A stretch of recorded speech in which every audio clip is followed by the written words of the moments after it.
मी मिटकरी अजय कृषी विज्ञान केंद्र खरपुडी येथे विषय विशेषज्ञ पीक संरक्षण विभागामध्ये कार्यरत आहे। आज आपण कापूस पिकाची वाढ व्यवस्थापन, त्यालाच आपण कॅनॉपी मॅनेजमेंट म्हणतो, कापूस पिकाची वाढ व्यवस्थापन या विषयावरती चर्चा आपण करणार आहोत। गेल्या 2 वर्षापासून जालना जिल्ह्यामध्ये बरेच शेतकरी लागवड पद्धतीमध्ये बदल केलेला आहे। कापसाची लागवड 3 बाय 1 फूट, 2 तासातला अंतर 3 फूट आणि 2 झाडातला अंतर 1 फूट, काही ठिकाणी 2 तासातला अंतर 3 फूट आणि 2 झाडातला अंतर अर्धा फूट, 3 बाय अर्धा फूट म्हणण्यात या पद्धतीची लागवड त्या ठिकाणी करत आहेत। काही शेतकरी 4 बाय अर्धा फूट म्हणजे 2 तासातला अंतर 4 फूट आणि 2 झाडातला अंतर अर्धा फूट या पद्धतीची लागवड त्या ठिकाणी करत आहेत। म्हणजेच आपल्याला कमी अंतरावरील कापूस लागवड, त्याच पद्धतीनं सघन कापूस लागवड पद्धत या प्रकारची लागवडीकडे शेतकऱ्यांचा कल वाढलेला आहे। आणि या परिस्थितीमध्ये झाडाची कायिक वाढ जास्त होते आणि पर्यायानं 2 फांद्यातलं अंतर वाढायला लागतं। 2 फांद्यातलं अंतर वाढल्यानंतर 2 पात्यातलं अंतरसुद्धा वाढतं। त्याच्यामुळं कापसाची वाढ जास्त होणे, त्यासोबतच गळफांद्याची संख्या म्हणजेच वाढफांद्याची संख्या जास्त येणं हा प्रकार आपल्याला दिसून येतो। म्हणून आपल्याला कॅनॉपी मॅनेजमेंट म्हणजेच कापूस पिकाची वाढ नियंत्रित करणं, वाढीचं व्यवस्थापन करणं गरजेचं आहे। आणि या कॅनॉपी मॅनेजमेंटमुळं, या वाढीच्या व्यवस्थापनामुळं कापूस उत्पादनामध्ये 15 ते 20% वाढ होती आणि त्यामुळं वाढ नियंत्रित होती। 2 फांद्यातलं अंतर आपलं कमी होतं, 2 पात्यातलं अंतर कमी होतं आणि एकूण आपल्याला उत्पादनामध्ये वाढ मिळू शकते। म्हणून आपल्याला कॅनॉपी मॅनेजमेंट करणं सगळ्यात महत्त्वाचं आहे, कारण आपण एकरी झाडाची संख्या त्या ठिकाणी वाढवलेली आहे। आणि म्हणून कापूस पिकाची वाढ व्यवस्थापन करत असताना 2 पद्धती आहेत। त्याच्यामध्ये रसायनाचा वापर करून, त्याला आपण वाढ नियंत्रक आपण जे वापरणार आहे त्याला आपण PGR म्हणूयात, या PGRचा वापर करून आपण वाढीचं व्यवस्थापन करणं।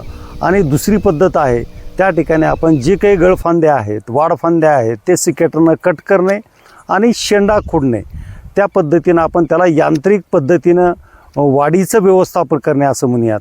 या 2 पद्धती आहेत। पहिला आपण प्रकार त्या ठिकाणी पाहणार आहेत, आपण वाढ नियंत्रकाचा PGRचा वापर करून, रसायनाचा वापर करून कापसाची वाढ व्यवस्थापन करणं।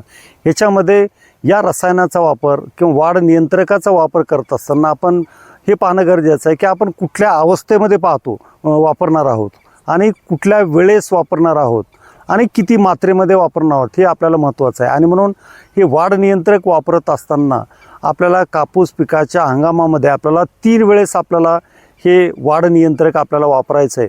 म्हणून पहिली जी फवारणी आहे ती फवारणी करत असताना कापूस पिकामध्ये ओल असेल त्याच वेळेस आपल्याला या वाढ नियंत्रकाचा वापर करायचा आहे।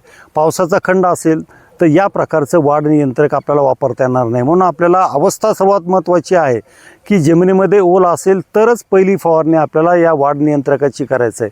आता कधी करायचं आहे आपल्याला, तर कापसाचं वय त्या ठिकाणी 40 ते 45 दिवसाचं कापूस झालेला आहे किंवा 40 ते 45 सेंटीमीटर, 1.5 फूट उंचीचा कापूस आपल्याकडे झालेला आहे।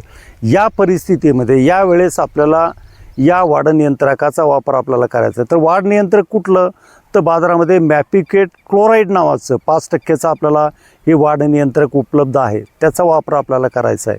म्हणून आपल्याला किती मात्रेमध्ये करायचं आहे हेही आपल्याला सर्वात महत्त्वाचं आहे। म्हणून आपल्याला 10 लिटर पाण्यामध्ये 10 ml टाकून या PGRचा, या मॅपिकेट क्लोराईडचा वाढ नियंत्रकाचा वापर आपल्याला या पद्धतीनं आपल्याला मात्रा वापरून त्याची जर फवारणी केली तर आपल्याला निश्चित त्या ठिकाणी वाढीचं व्यवस्थापन करता येईल, कॅनॉपी मॅनेजमेंट त्या ठिकाणी करता येईल। म्हणून त्या पद्धतीनं पहिली फवारणी करत असताना वेळ ही सर्वात महत्त्वाची आहे। आपल्याला 1.5 फूट हाईट असताना या प्रकारची फवारणी मी सांगितलेल्या मात्रेमध्ये 10 लिटर पाण्यामध्ये 10 ml टाकून त्याची फवारणी करायची।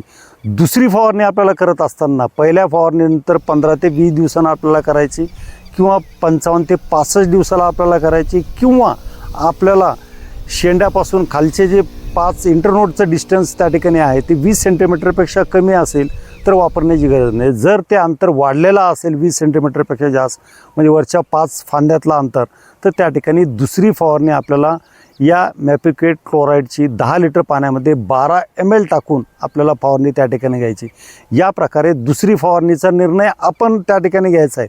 आपली कापसाची परिस्थिती कशी आहे, अंतर कसं आहे त्या ठिकाणचे 2 फांदीतलं इंटरनोडचं अंतर, त्या पद्धतीनं आपण दुसऱ्या फवारणीचा आणि त्यासोबतच त्याच्यानंतर तिसरी फवारणी करत असतानासुद्धा पहिले 5 वरचे टॉपचे जे 5 फांद्या आहेत, इंटरनोड आहेत, त्याचं डिस्टन्स 20 सेंटीमीटरपेक्षा जास्त गेलेलं असेल तरच तिसऱ्या फवारणीचा निर्णय आपल्याला त्या ठिकाणी घ्यायचा आहे. या पद्धतीनं कापूस पिकाची वाढ व्यवस्थापन करत असताना या PGRचा वापर पहिली फवारणी, दुसरी फवारणी, तिसरी फवारणी या पद्धतीनं आपण पहिली फवारणी त्या ठिकाणी आपल्याला 40 ते 45 दिवसांनी, दुसरी आणि तिसरी फवारणी आपल्या पिकाची वाढ पाहून त्या पद्धतीनं आपण तो निर्णय त्या ठिकाणी घ्यायचा आहे. परंतु वाढ नियंत्रक वापरत असताना जमिनीमध्ये ओलावा असणं गरजेचं आहे आणि त्याच वेळेस आपण या वाढ नियंत्रकाचा वापर करायचा आहे. दुसरी पद्धत आपण चर्चा केली की आपल्याला त्या ठिकाणी जे काही वाढ फांद्या आहेत, ज्या ठिकाणी गळफांद्या आपण म्हणूया, ज्या ठिकाणी ज्या फांदीवर पातं नाही, बोंड लागणार नाही, या प्रकारच्या वाढ फांद्या आपल्याला 40 ते 45 दिवसाचं कापूस झाल्यानंतर ते आपल्याला सिकेटरच्या साह्यानं आपल्याला कट करणं गरजेचं आहे.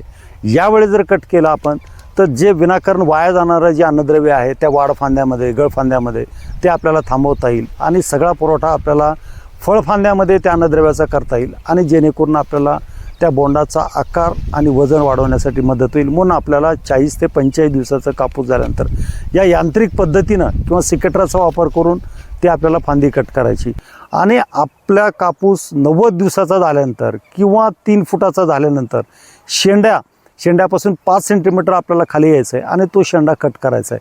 म्हणून आपल्याला लक्षात घ्यायचं की 90 दिवसाचं पीक झाल्यानंतर किंवा 3 फूट उंची झाल्यानंतर आपल्याला शेंडा कट करायचा आहे, शेंडे खोडायचे आहेत, जेणेकरून आपल्याला पूर्ण अन्नद्रव्याचा वापर हा पात्यामध्ये, बोंडामध्ये आपल्याला करता येईल.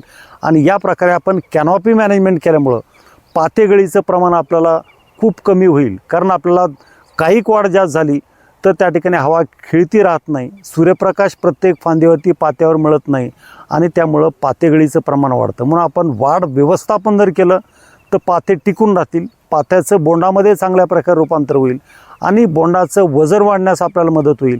आणि प्रत्येक बोंडाचं 4 ग्रॅम वजन मिळत असेल तर या पद्धतीचा वापर केल्यानंतर आपल्याला 5 ग्रॅम, 5.5 ग्रॅम, 6 ग्रॅमपर्यंत आपण वजन घेऊ शकतो. म्हणून आपल्याला 15 ते 20% आपल्याला उत्पादनामध्ये वाढ येणार आहे.